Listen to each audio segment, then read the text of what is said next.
Hello friends, welcome to my channel. तो आज मैं ये डिस्कस करूँगा 2020 टियागो जो मेरे फादर ने ख़रीदा था, मैं क्यों उनको सजेस्ट किया XZ लेने के लिए सिवाय XZ प्लस। तो देखिए, यहाँ पर बायर दो तरह का होता है। एक है प्राइस कंसर्न बायर जो प्राइस को लेके थोड़ा ज़्यादा सोचते हैं, और दूसरे है फीचर कंसर्न बायर। तो प्राइस कंसर्न बायर जो है उन लोगों ने नॉर्मली XE और XT वेरिएंट चूज़ करते हैं। हालांकि मैं बताना चाहता हूँ टाटा टियागो में 4 वेरिएंट उपलब्ध है, XE, XT, XZ and XZ plus. और जो फीचर कंसर्न बायर होते हैं वो XZ और XZ प्लस वेरिएंट चूज़ करते हैं।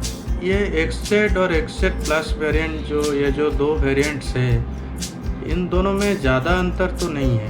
प्राइस का भी ज़्यादा अंतर नहीं है और फीचर्स का भी ज़्यादा अंतर नहीं है। XZ प्लस दो टाइप का आता है। इसमें एक ऑप्शनल फीचर होता है डुअल टोन रूफ। इसका मतलब होता है रूफ का कलर ब्लैक होता है डुअल टोन में, और इसके लिए आपको लगभग 11,000 रुपये ज़्यादा देना पड़ता है। एक शोरूम प्राइस की अगर बात करूँ मैं, XZ का प्राइस है 5.7 लाख और XZ प्लस का एक शोरूम प्राइस है 5.99। वहाँ पर XZ प्लस जो डुअल टोन है उसका प्राइस है 6.10 लाख। तो डुअल टोन आपके चॉइस के ऊपर डिपेंड करता है, और मैं एक क्लिप भी ऐड कर दूंगा ये प्राइस डिटेल के बारे में, एक शोरूम प्राइस जहां पर मेंशन रहेगा।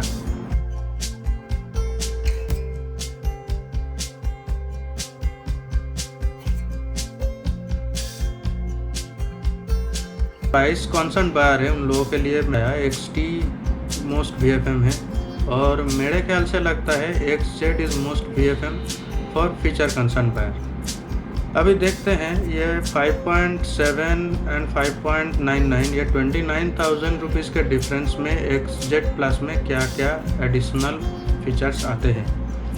तो जैसे कि मैं बताया था, अगर आप थोड़ा एक्स्ट्रा प्राइस पे करेंगे 11,000 तो आपको डुअल टोन टॉप मिलेगा, और डुअल टोन रूफ टॉप के अलावा जो होता है XZ प्लस में 15 इंच डायमंड का एलॉय व्हील्स आता है, रियर पार्किंग कैमरा आता है, ऑटोमेटिक क्लाइमेट कंट्रोल आता है, और इनमें से सिवाय rear parking camera, except rear parking camera, बाकी सारे फीचर्स मेरे 2019 XZ प्लस में ऑलरेडी अवेलेबल है। तो मुझे पता है इसमें कब क्या ज़रूरत पड़ता है। और मैं और भी एक क्लिप डाल दूंगा। इसमें 6 तरह का कलर वेरिएंट्स आते हैं, जैसे कि flame red, percent white, victory yellow, pure silver, tectonic blue and Daytona grey. और मेरे पास जो कैनियन ऑरेंज कलर का गाड़ी है वो अभी 2020 टियागो में डिसकंटिन्यूड हो चुका है। डुअल टोन रूफ की अगर बात करते हैं तो ये सिर्फ XZ प्लस में ही आते हैं, और मेरे ख्याल से dual tone roof white colour में सबसे अच्छा लगता है, रेड कलर में भी बहुत स्पोर्टी लगता है, येलो कलर में डुअल टोन मैंने खुद अपने आंखों से नहीं देखा, but I think that will also look great. But other than that जो भी कलर्स है मुझे पता नहीं, अपने अपने टेस्ट से ये डिपेंड करता है, तो हो सकता है आपको अच्छा भी लग सकता है। तो अभी मुद्दे की बात करते हैं। ये जो 3 फीचर की बात मैंने किया, जो एलॉय व्हील है, और इसमें देखिए एलॉय व्हील स्टील व्हील के बहुत सारे अंतर होता है, इसमें प्रोज एंड कॉन्स दोनों में ही है, मैं उसके डिटेल में नहीं जाऊंगा। मगर इसमें जो टायर आता है 15 इंच एलॉय व्हील के साथ, वो है 175/60 R15। /60 मतलब 175 मिलीमीटर जो चौड़ाई है थ्रेड का, उसका 60% इसका साइड वॉल का हाइट होता है। दैट मीन्स ये 105 मिलीमीटर है। तो 105 मिलीमीटर साइड वॉल एक 15 इंच टायर के लिए काफ़ी कम माना जाता है। मार्केट में बहुत कॉमन 15 इंच का टायर होता है 185/60 R15 और 185/65 R15, बट ये जो टायर है ये बहुत ही अनकॉमन है और ये कंपैरेटिवली कॉस्टली है। और देखिए ये जो लो प्रोफाइल टायर है जिसका शॉर्ट साइड वाले, इसमें यह सुविधा है कि आपका स्टीयरिंग प्रिसीशन बहुत अच्छा लगेगा, गाड़ी चलाने में बहुत अच्छा लगेगा, कॉर्नरिंग बहुत अच्छा होगा, मगर इसका ड्रॉबैक भी है। ये टायर लेके आप अगर ख़राब रास्ते में चलाएंगे, हो सकता है अगर आप ध्यान नहीं दिया तो ये पंक्चर भी हो सकता है और इसका साइड वॉल कट भी हो सकता है। ऐसे बहुत एग्ज़ाम्पल मुझे देखने को मिला।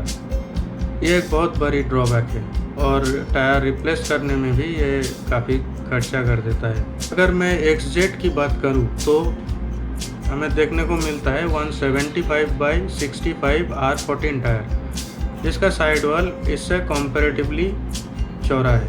175 ट्रेड विड्थ है जो सिमिलर है कंपेयर टू R15 टायर, और इसका 65% मतलब 113.75 मिलीमीटर, 114 ही पकड़ के चलिए।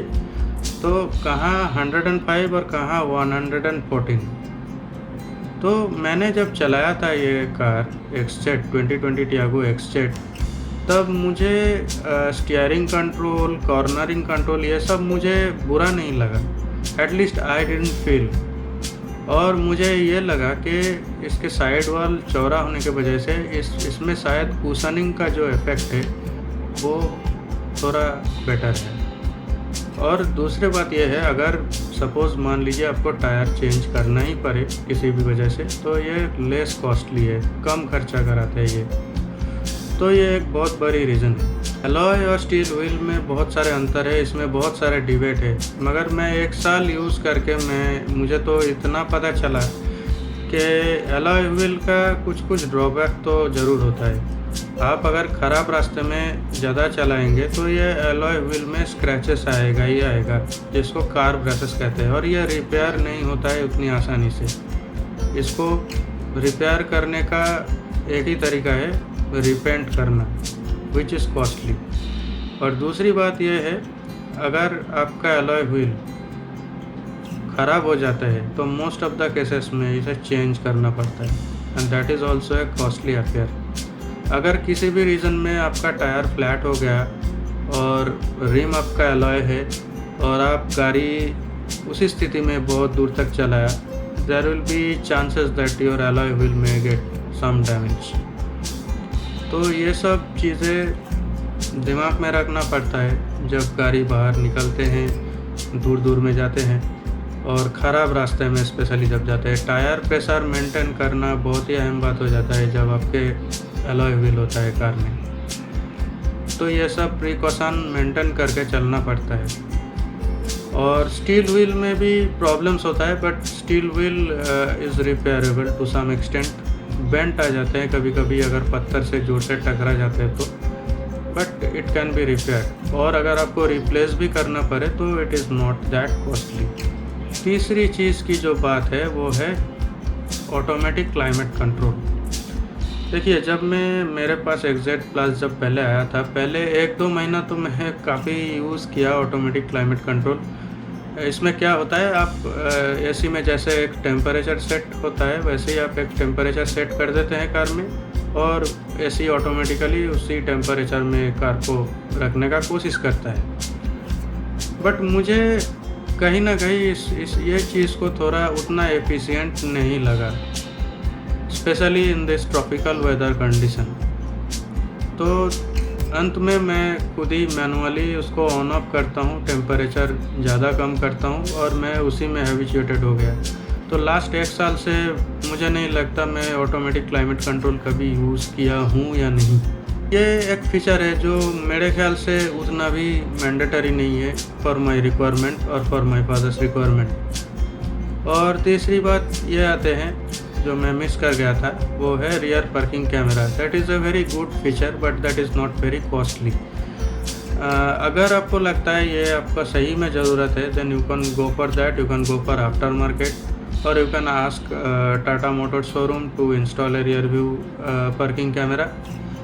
बट जिनको थोड़ा बहुत गाड़ी चलाना आता है, थोड़ा बहुत आदत हो जाते हैं, तो मुझे लगता है कि ये रियर पार्किंग सेंसर ही सफिशिएंट है। मैं 1 साल से पार्किंग सेंसर के ऊपर डिपेंड करके ही रिवर्सिंग कर रहा हूँ। मुझे अभी तक कहीं लगा नहीं कि एक रियर पार्किंग कैमरा अगर होता तो बहुत अच्छा होता। ऐसा स्थिति कभी आया नहीं मेरे लिए। तो ये था मेरा मेन रीज़न्स। हालांकि जो ये 29,000 रुपीज़ का डिफरेंस है, ये बहुत ही सही डिफरेंस है, बहुत ही लेजिटिमेट है और बहुत ही रीज़नेबल है। 29,000 रुपीज़ एक्स्ट्रा देकर आपको एलॉय व्हील्स मिल रहा है। एक एलॉय का प्राइस कम से कम 8,000 के तो आते हैं, जितना मुझे पता है, ज़्यादा भी हो सकता है। और अगर मैं स्टील व्हील के प्राइस के साथ उसको वहाँ से माइनस भी कर दूँ, फिर भी it is very reasonable, and along with that you are getting automatic climate control and the rear parking camera. अगर आपको ऐसा लगता है कि मुझे डुअल टोन ही चाहिए, then you have no other option XZ Plus छोड़ के। तो यही मैं बताना चाहता था क्यों मैंने XZ ही लिया, XZ Plus नहीं लिया 2020 टाटा टियागो में। सो आई होप इस वीडियो से आपको बहुत सारी जानकारी हासिल हुई है। अगर आपको यह वीडियो पसंद आता है तो प्लीज़ लाइक कीजिए, शेयर कीजिए और ज़रूर इस चैनल को सब्सक्राइब कीजिए। मैं और भी ऐसा बहुत सारे वीडियोस लाने वाला हूँ। Thanks for watching, bye.